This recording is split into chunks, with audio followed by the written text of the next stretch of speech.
On a tranquil Tuesday evening, a heavy, unspoken tension hung in the air. I lounged in the study, nursing a glass of whiskey, when my wife, Emily, stepped inside. She seemed rattled, as though escaping an invisible shadow. Her coat hung loosely on her shoulders, and her fingers fidgeted with her purse. But it wasn't her nervous demeanor that caught my attention. A deep, unfamiliar cologne clung to her clothes, a scent that didn't belong to me. It was distinct, laden with meaning. My stomach churned with a mix of disbelief and fury. Yet I kept my expression calm. "Hey, darling," I said evenly, betraying none of my turmoil. "How was your day?" She hesitated for a moment before facing me, her smile faltering. "Oh, it was fine. Just busy, work, errands, the usual madness," she replied, her voice laced with forced brightness, too smooth, too rehearsed. "Meet anyone noteworthy?" I asked, casually swirling the amber liquid in my tumbler. Her eyes flickered briefly. "No, just the regular faces," she said, shaking her head a touch too fast. I nodded, swallowing the accusations clawing at my throat. Instead, I excused myself and slipped into our bedroom. Sitting on the edge of the bed, I clutched the comforter tightly as a crushing reality settled over me. Emily was cheating. Over the next 2 days, I watched her closely. Small changes I'd once ignored now glared at me. Late-night business meetings had grown frequent. Her appearance was painstakingly polished, and she treated her phone like a vault of state secrets. She believed she was subtle, but the clues were stacking up. I could have faced her then, but I needed absolute proof. I craved undeniable certainty. The following evening, while she was in the bathroom, I accessed her phone.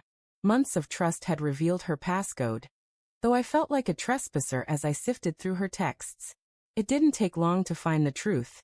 The name James appeared far too often. Their messages began with playful banter but quickly grew explicit. Each sentence I read tightened the vice around my heart, cutting deeper.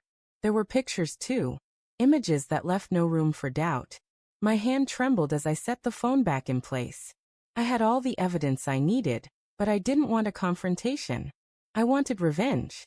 That night, lying beside her and pretending to sleep, my mind raced with ways to make her suffer.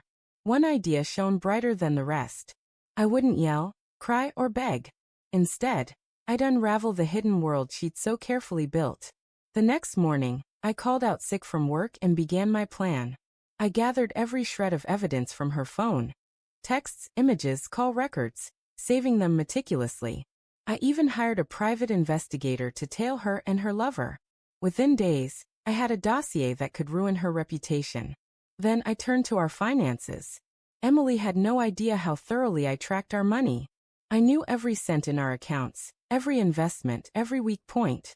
Over the next week, I quietly transferred funds from our shared account to one solely in my name. I canceled her credit cards, timing it so she wouldn't notice until it was too late. All the while, I played the loving husband. I brought her flowers, prepared her favorite meals, and even arranged a weekend retreat. At first, she seemed wary, perhaps sensing a change in me. But she soon relaxed, convinced I suspected nothing. The weekend getaway was my final move. I'd selected a secluded cabin deep in the woods, far from interruptions and curious eyes. Emily was thrilled, thinking it a romantic gesture.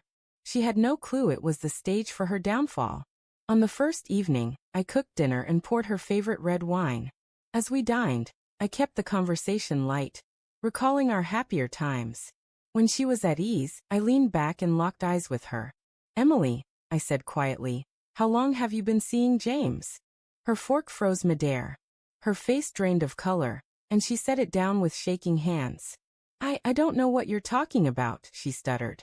I slid my phone across the table, its screen showing her incriminating messages and photos.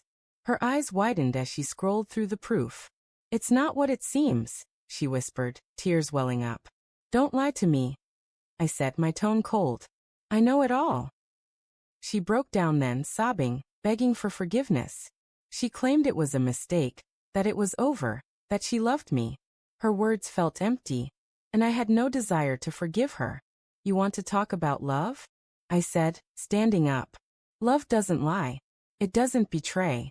Whatever we had, it wasn't love." She reached for me, But I stepped back, shaking my head. You should know, I went on. I've already filed for divorce. Every lie, every dollar you spent on him, every betrayal, it's all recorded. Her sobs turned to frantic gasps. Please don't do this, she pleaded. I'll do anything to fix it. You'll sign the papers, I said firmly. And you'll do it without a fight. If you resist, I'll make sure everyone knows what you've done. She begged desperately, but I stood firm. My resolve was unshakable. The divorce was finalized within months. Emily walked away with almost nothing, her social standing in ruins. James, it turned out, was also married, and his wife was even less forgiving than I was. Together, we ensured their betrayal came at a high price. As for me, I moved on. I sold the house we'd shared and relocated to a new city. The pain of her infidelity lingered, but it no longer controlled me. I had taken back my life, and it felt freeing. Months later, when the storm had passed, Emily reached out. She wanted to apologize, to explore the possibility of reconciliation. I didn't respond. Some doors, once closed, should remain shut. In the end, I wasn't the one begging her to stop. She was the one pleading for forgiveness, for another chance, for mercy. And for the first time in a long time, I felt truly liberated.